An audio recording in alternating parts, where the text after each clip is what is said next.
नमस्कार दोस्तों, स्वागत है आपके हमारे चैनल पर। आज हम आपको भगवान शिव के 12 ज्योतिर्लिंगों के बारे में बताएंगे, जो भारत के डिफरेंट पार्ट्स में हैं। हर ज्योतिर्लिंग की अपनी एक अलग कहानी और इंपॉर्टेंस है। तो चलिए शुरू करते हैं यह ज्ञानवर्धक और आध्यात्मिक यात्रा।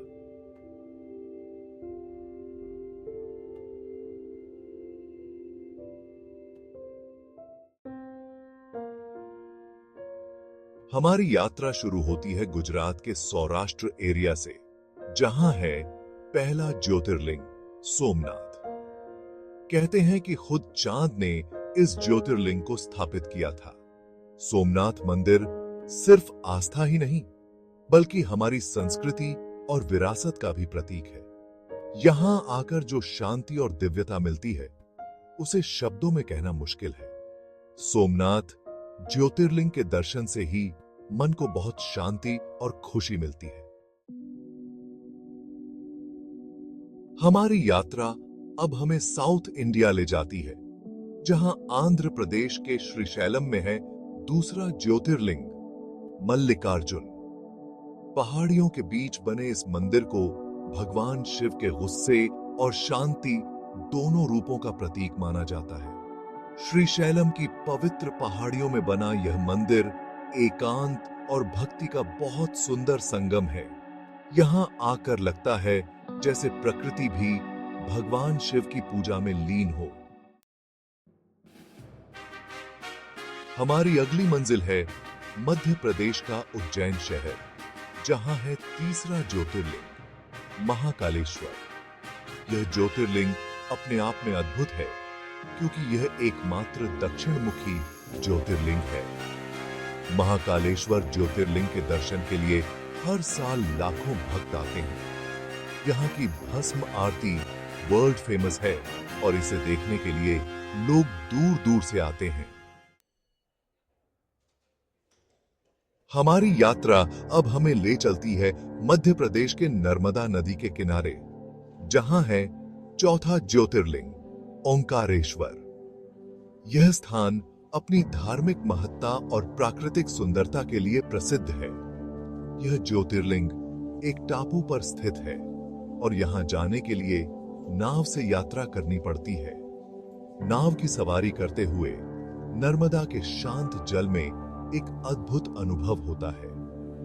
नर्मदा नदी के पवित्र पानी से घिरा यह मंदिर शांति और एकांत का अनुभव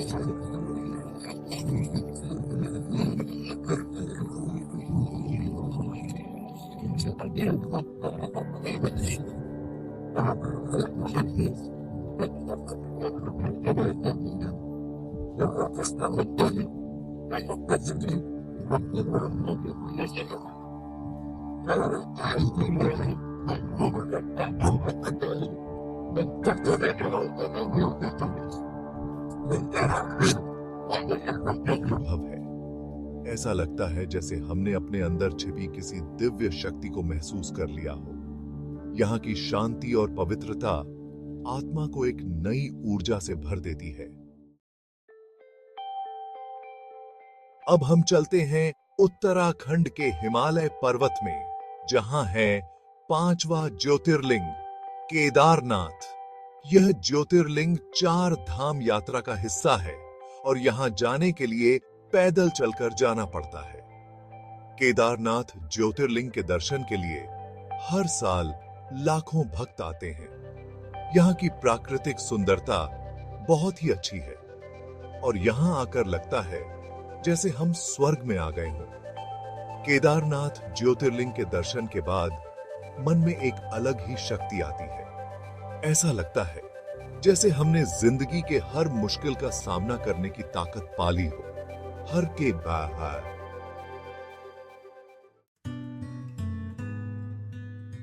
हमारी यात्रा अब हमें ले चलती है महाराष्ट्र के पुणे शहर के पास, जहां है छठा ज्योतिर्लिंग भीमाशंकर। यह ज्योतिर्लिंग सह्याद्री पर्वत में है। भीमाशंकर ज्योतिर्लिंग के दर्शन के लिए हर साल लाखों भक्त आते हैं।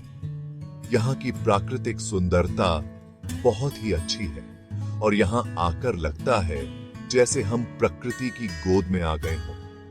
भीमाशंकर ज्योतिर्लिंग के दर्शन के बाद मन में एक अलग ही शांति आ जाती है। ऐसा लगता है जैसे हमने अपने अंदर छिपी किसी दिव्य शक्ति को महसूस कर लिया हो।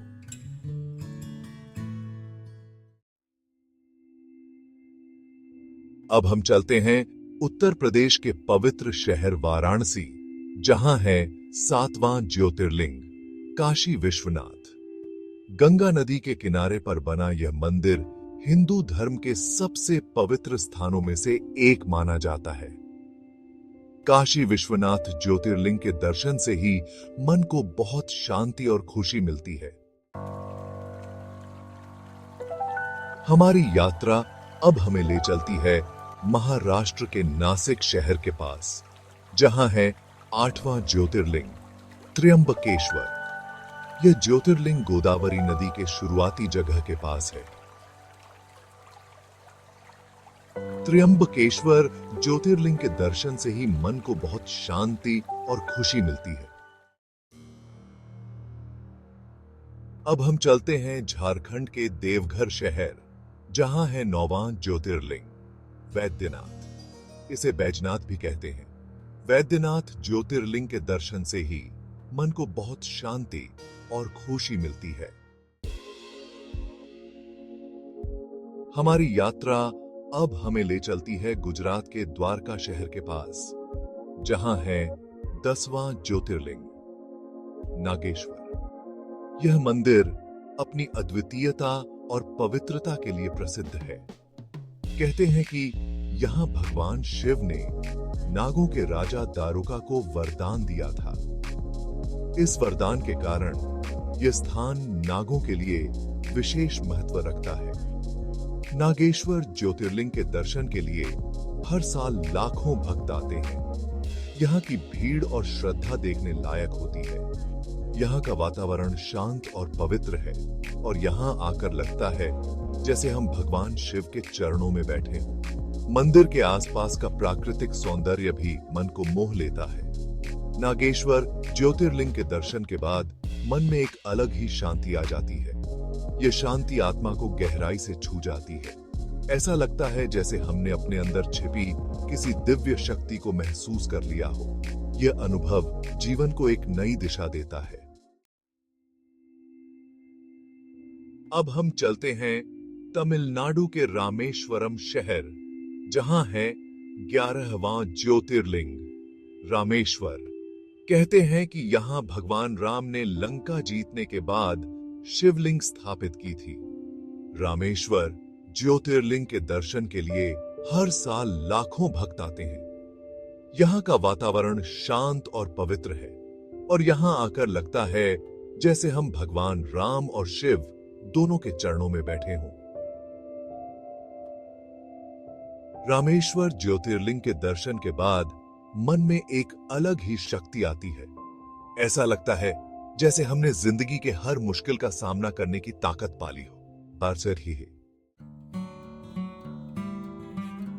हमारी यात्रा अब हमें ले चलती है महाराष्ट्र के औरंगाबाद शहर के पास, जहां है 12वां ज्योतिर्लिंग कृष्णेश्वर। यह मंदिर अपनी अद्वितीयता और पवित्रता के लिए प्रसिद्ध है। कहते हैं कि यहाँ भगवान शिव ने ग्रीष्मा नाम की एक भक्त की तपस्या से खुश होकर दर्शन दिए थे। यह कथा आज भी भक्तों के बीच प्रचलित है और उनकी आस्था को और भी मजबूत बनाती है। कृष्णेश्वर ज्योतिर्लिंग के दर्शन के लिए हर साल लाखों भक्त आते हैं।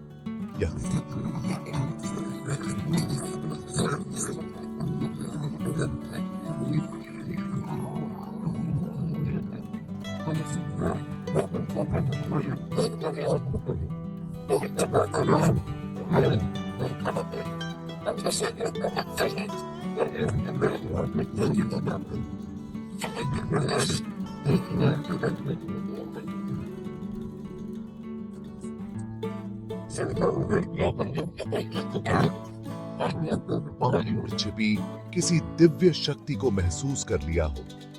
यह अनुभव हमें आत्मिक उन्नति की ओर ले जाता है। तो दोस्तों, ये थे महादेव के 12 ज्योतिर्लिंग, 12 दिव्य ज्योति जो हमारे देश को रोशन करती हैं। हर ज्योतिर्लिंग अपने आप में एक अलग कहानी समेटे हुए हैं। यह यात्रा हमें सिखाती है श्रद्धा की, भक्ति की और त्याग की। यह हमें बताती है कि जिंदगी बहुत छोटी है और हमें अपना यह कीमती समय भगवान की भक्ति और अच्छे कामों में लगाना चाहिए। अगर आपको यह वीडियो पसंद आया हो तो लाइक और सब्सक्राइब करना न भूलें। धन्यवाद।